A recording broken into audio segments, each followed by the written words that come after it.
This topic falls under the chapter of Parliament in the section of Indian polity in general studies. The office of Leader of House is the counterpart of the office of Leader of Opposition in both houses. This office we have taken from a convention in British Parliament whereby both the houses of British Parliament, that is House of Commons, the lower house, as well as the House of Lords, the upper house, also has this office. However, a difference between this office in India and UK is that in UK this office is conventional by nature and is not mentioned or written in any of the law, statute or rules in UK. However, in India, the office of Leader of House is mentioned in rule number 2 of Rules of Business of Lok Sabha and Rajya Sabha. And therefore in India, the office of Leader of House is found in the rules of business of both houses. Coming to the selection of this office, the Prime Minister of the country is automatically Leader of the House in which he is the member.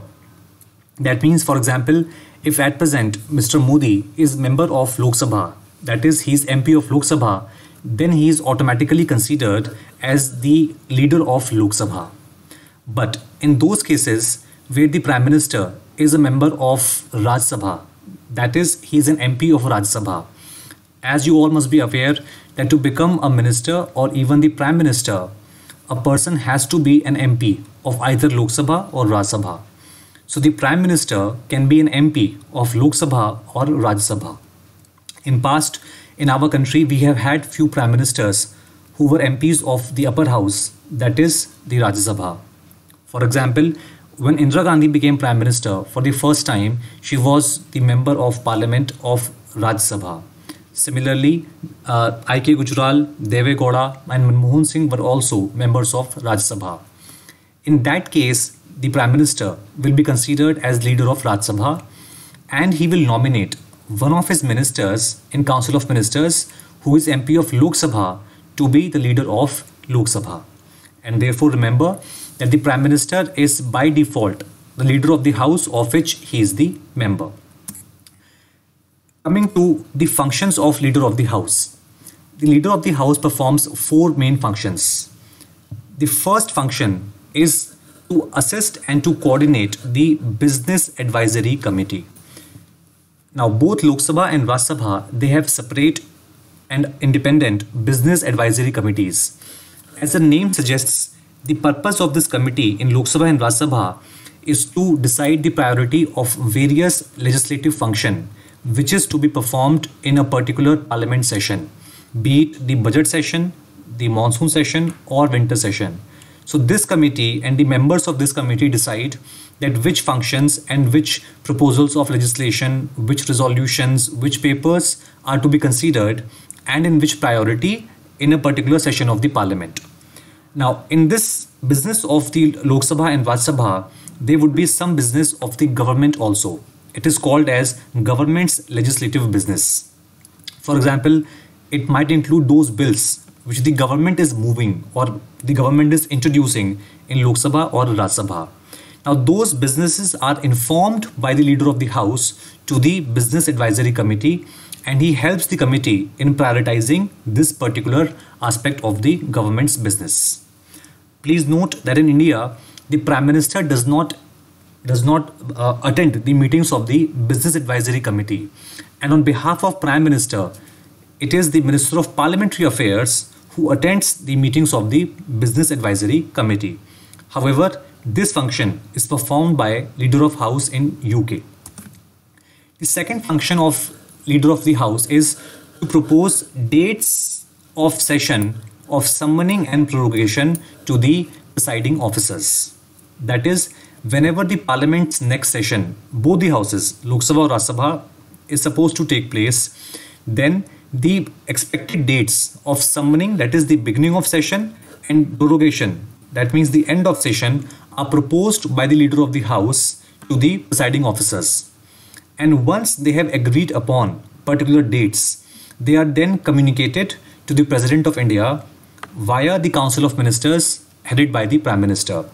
Remember that summoning of sessions of Parliament as well as ending of sessions of Parliament is the power and function of President of India.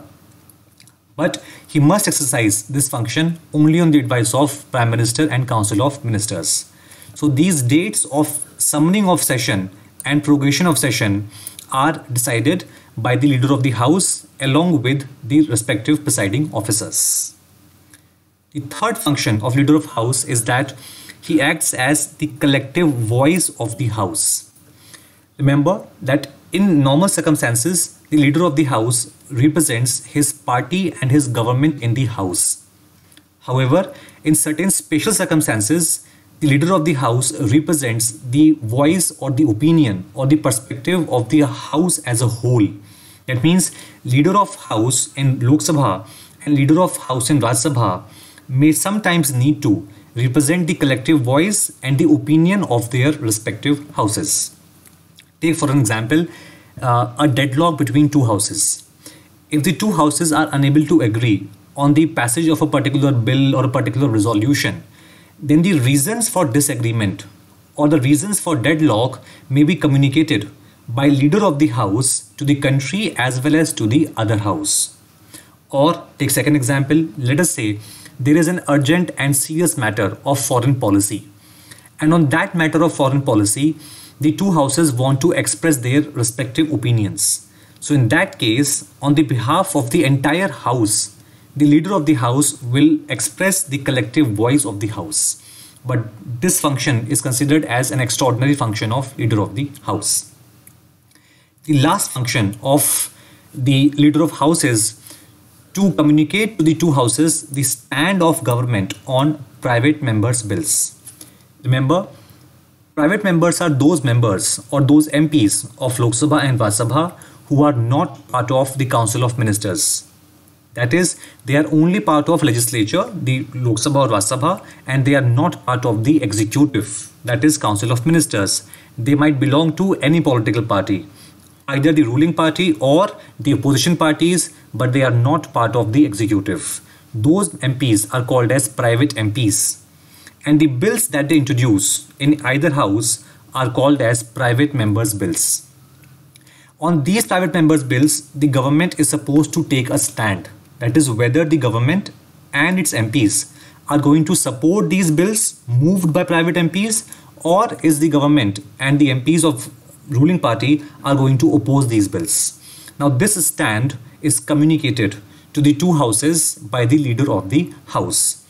However, remember, the decision on private members' bills is not of Leader of the House, and the decision is taken by a committee of the Cabinet called Cabinet Committee on Parliamentary Affairs. However, once a decision has been taken, then this decision is communicated by the Leader of the House to his party's MPs and the two houses. So this is what is the office of Leader of the two houses.